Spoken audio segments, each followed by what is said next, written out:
porque Ele vive, posso crer no amanhã, porque Ele vive, temor não há, mas eu pensei, eu sei que a minha vida está nas mãos do meu Jesus, que vivo está. Deus enviou seu Filho amado para morrer em meu lugar, na cruz morrer por meus pecados, mas ressurgiu e vivo com o Pai está, porque Ele vive, posso crer no amanhã, porque Ele vive, temor não há, mas eu bem sei, eu sei que a minha vida está nas mãos do meu Jesus, que vivo está. E quando enfim chegar a hora em que a morte enfrentarei, sem medo então terei vitória, verei na glória o meu Jesus, que vivo está, porque Ele vive, posso crer no amanhã, porque Ele vive, temor não há, mas eu bem sei, eu sei que a minha vida está nas mãos do meu Jesus, que vivo está, nas mãos do meu Jesus, que vivo está. O amigo que eu encontrei me surpreendeu. Quando todos me deixaram, ele me acolheu. O pastor disse na sua mensagem que Jesus veio para mudar, veio para mudar e mudou para melhor.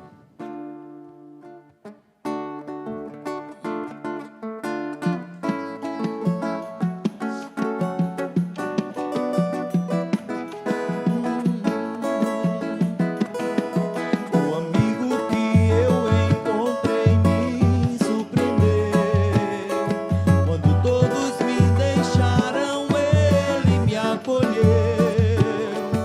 Sarou minhas feridas, das algemas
Vamos ajudar o Centro Comunitário Batista.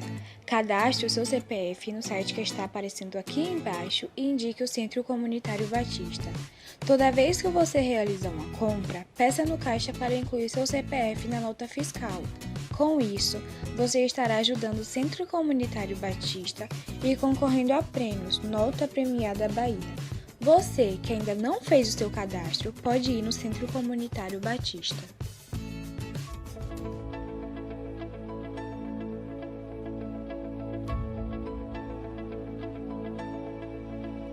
A esperança de salvação está na cruz do Rei Jesus.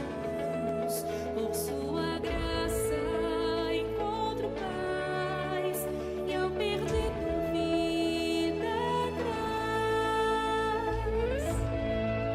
A escravidão me libertou, os meus pecados Jesus levou. O que eu tenho e o que sou, eu dedico.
Boa noite, meus irmãos e irmãs, graça e paz.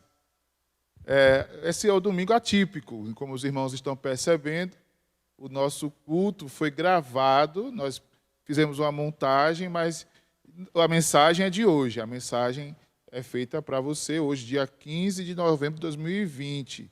Então, você já sabe que essa mensagem foi separada, gravada, mas especialmente para a nossa igreja, a PIB de Ubatã. Esse foi um dia atípico, né? A cada 2 anos temos eleições, mas a gente está vivendo um dia de eleição com a pandemia. E a nossa igreja já estava fechada, o templo fechado há algum tempo, para evitar qualquer tipo de dificuldade e de contaminação.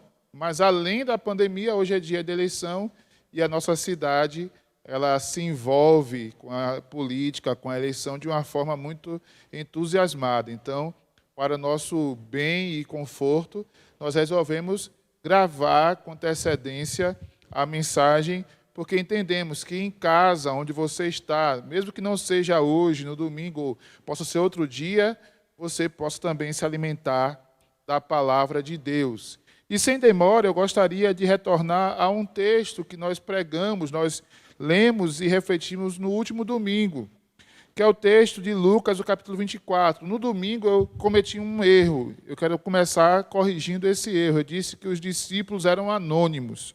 Na verdade, um deles aparece o nome que é Cleopas ou Cleopas, mas a tradução melhor, ou melhor, a pronúncia melhor é Cleopas. E eu falei naquele texto e refletimos sobre quando algo se quebra na nossa vida, o que nós fazemos. E eu gostaria de refletir hoje no mesmo texto, mas sobre um novo aspecto, sobre um outro aspecto. Então, eu quero convidar você, mais uma vez, a Lucas, capítulo 24. Nesse texto, que é um texto final, o último capítulo de Lucas, onde há uma conclusão da história, ou melhor, conclusão da primeira parte da história, porque Lucas também vai escrever Atos. E ele vai retomar em Atos, ele vai pegar o início de Atos, vai ser uma adição, uma continuidade ao livro do Evangelho de Lucas. Ele vai, então, concluir a sua tarefa, que foi dividida em 2 etapas, o Evangelho e o livro de Atos dos Apóstolos. Mas nessa fase final, que eu gostaria de voltar e ler com os irmãos, a gente vai tirar aqui outras lições. Como eu disse, é um texto muito rico, muito belo, e a gente precisa, com atenção, cuidado e carinho, ler esse texto. Eu vou voltar então a Lucas, capítulo 24, verso 13 em diante. Nesse mesmo dia, 2 deles seguiam para um povoado chamado Emaús. Esse mesmo dia é o domingo, o primeiro dia da semana. Distante de Jerusalém, 60 estádios. Iam comentando tudo o que havia acontecido. Enquanto comentavam e discutiam, o próprio Jesus se aproximou e começou a acompanhá-los. Mas os olhos deles estavam como que fechados, de modo que não o reconheceram. Então, ele lhes perguntou: do que estáis falando pelo caminho? Eles então pararam tristes. E um deles, chamado Cleopas, ou Cleopas, respondeu: és tu o único visitante em Jerusalém que não soube das coisas que ali aconteceram nesses últimos dias? Ele lhes perguntou: quais? E eles responderam: as que dizem respeito a Jesus, o Nazareno, que foi profeta, poderoso em obras e palavras diante de Deus e de todo o povo. Como os principais sacerdotes e as nossas autoridades o entregaram para ser condenado à morte e o crucificaram. Nós esperávamos que fosse ele o que traria a redenção a Israel. Além disso, já faz 3 dias que essas coisas aconteceram. Também é verdade que algumas mulheres do nosso meio nos encheram de espanto, pois foram de madrugada ao sepulcro dele, e não achando o corpo, voltaram afirmando que ter tido uma visão de anjos que diziam que ele está vivo. Alguns dos que estavam conosco foram ao sepulcro e confirmaram que as mulheres haviam falado, mas não o viram. Então ele lhes disse: Ó tolos, ó nécios, e outras versões, que demorais a crer no coração em tudo o que os profetas disseram. Acaso Cristo não tinha de sofrer essas coisas e entrar na sua glória? E começando por Moisés e todos os profetas, explicou-lhes o que constava a seu respeito em todas as Escrituras. Quando se aproximaram do povoado para onde se dirigiam, Jesus fez como que ia seguir adiante. Eles, porém, insistiam: fica conosco, pois já é tarde, e o dia está terminando. Então entrou para ficar com eles. Então, estando com eles à mesa, Jesus pegou o pão e o abençoou, e partiu e distribuiu. Então os olhos deles foram abertos, e o reconheceram. E ele desapareceu de diante deles. E disseram uns aos outros: acaso nosso coração não ardia pelo caminho, quando ele nos falava e nos abria as Escrituras? E na mesma hora levantaram-se e voltaram para Jerusalém. E encontraram reunidos os 11 e os que estavam com eles, os quais diziam: é verdade, o Senhor ressuscitou e apareceu a Simão. Então os dois contaram o que havia acontecido no caminho e como reconheceram Jesus no partir do pão. Que o Senhor nos ajude a entender a sua palavra nesta hora. Eu gostaria de trazer aqui, de uma forma sucinta, breve, direta, 3 elementos desse texto que representam o que a igreja deve ser e fazer. 3 coisas que esse texto informa, que eu acredito, neste dia que nós estamos vivendo, que a gente não pode esquecer. 3 coisas que, envolvidos nessa disputa política, envolvidos nas nossas experiências de cidadania, 3 coisas que esse texto diz à igreja que a igreja não pode terceirizar, não pode deixar para que outros façam, não pode deixar de entender e fazer. A primeira coisa, bem simples, bem direta, é a informação do dia da ressurreição. No primeiro dia, no domingo, essa informação está logo no primeiro verso do capítulo 24. Jesus ressuscitou e apareceu às mulheres. E essa experiência da igreja é a experiência da ressurreição, é a experiência da esperança que renasce, a experiência da confirmação do plano de Deus para o mundo, é a experiência da fé verdadeira no Cristo de Deus, Jesus de Nazaré. Não é à toa que todos esses acontecimentos estão baseados neste dia. É por isso que no verso 13, Lucas vai dizer nesse mesmo dia, para informar que tudo isso acontece no domingo, que é o dia da reunião da igreja. Lembre-se que esse texto não foi escrito em loco. Esse texto é um texto da memória. É um texto que foi escrito anos depois. É um esforço que Lucas diz, tanto no começo do Evangelho como no começo do livro de Atos, que ele reuniu as testemunhas e os testemunhos, os textos que ele tinha para escrever seu Evangelho e o seu livro de Atos. Por isso que há um projeto de Lucas para dizer à igreja: a igreja se reúne no domingo, porque no domingo Jesus ressuscitou, porque no domingo é o dia que nós celebramos como o corpo de Jesus ressuscitado, a fé que temos que um dia também ressuscitaremos com ele.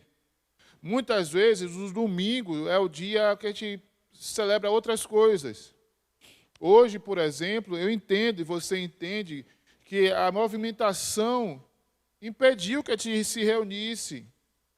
É justo, foi necessário para o nosso conforto e também para a nossa segurança, especialmente para a nossa segurança, que nós estivéssemos em casa. Mas esse é um dia singular. Esse é um dia que não pode se repetir constantemente. O domingo é o dia que a igreja cristã no mundo inteiro separou para celebrar a ressurreição de Jesus. Por isso que é tão estranho para nós, ou pelo menos para mim, um domingo longe do corpo de Cristo, que é a igreja, um domingo longe desse momento de reunião. A segunda questão, bem simples e direta, que eu gostaria de trazer, que o texto nos informa, é o que Jesus faz enquanto caminha com esses discípulos. O que Jesus, qual é a ação concreta de Jesus no caminho?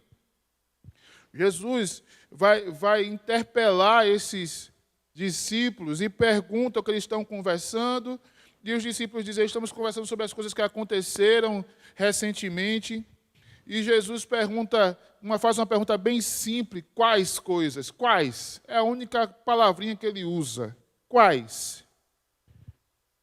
Bastou essa palavra, essa interrogação, para que os discípulos falassem sobre as últimas coisas. Mas a percepção dos discípulos estava nos últimos dias. Eles não relataram tudo o que aconteceu, porque eles tinham uma visão mínima, uma visão reduzida da realidade do que estava acontecendo. Muitas vezes, pela nossa imaturidade, falta de sabedoria, pela nossa dor, o momento da nossa vida faz com que a gente enxergue somente uma parte e a gente não consegue enxergar o todo.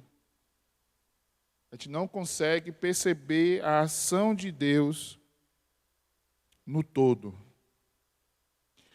E aí Jesus, depois de ouvir esse relato dos discípulos, depois de ouvir que eles estavam entristecidos porque Jesus, que era a esperança deles, havia morrido, sido crucificado, e mesmo com o relato das mulheres e dos próprios discípulos de que o túmulo estava vazio, esses discípulos, Cleopas e o outro, continuam entristecidos. Parece que a dor é maior do que a esperança, a dor é maior do que a sua fé, é maior do que o seu entendimento.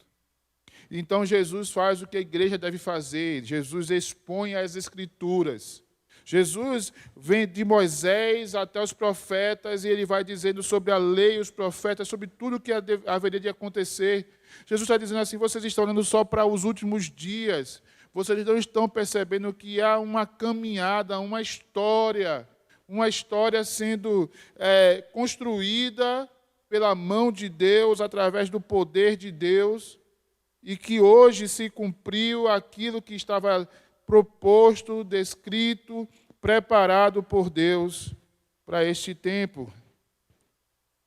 E o terceiro ato que Jesus tem, porque apesar disso tudo, eles não conseguiam ainda enxergar Jesus, não conseguiram ainda perceber Jesus ressurreto. Jesus entra na casa e parte o pão, dando graças. A experiência da partilha, a experiência da solidariedade e da gratidão também é uma marca da igreja. A gente, nesse tempo, na nossa experiência do capitalismo ocidental, a gente tem o impulso, e nós somos impulsionados a acumular, a ganhar mais, a ter mais. E o ato de partir e repartir, de compartilhar, tem sido um ato de rebeldia. Tem sido um ato, muitas vezes, descrito como um ato de um campo político. Falar em justiça social é falar contrário ao que está estabelecido no mundo hoje. Mas Jesus, ao partir o pão, que o texto diz que não foi ele que comprou, não foi ele que fez, simplesmente o pão aparece como alimento que é partido entre os iguais sobre uma mesa e com gratidão, porque sim, a igreja deve ter gratidão, deve ter a experiência da gratidão, deve ser o lugar onde nós nos reunimos e somos gratos a Deus. Nesse ato, Jesus se revela àqueles que estavam com seus olhos fechados. Os olhos dos discípulos são abertos quando Jesus parte o pão e agradece a Deus. É por isso que a igreja também deve ser esse corpo de Cristo partido e grato a Deus, partido em favor uns dos outros, na solidariedade e no serviço mútuo. E a gratidão deve preencher os nossos corações, porque Jesus ressuscitou. Que este domingo, onde você está em casa, provavelmente envolvido pelas comemorações e pelos protestos, amanhã é segunda-feira e a vida continua.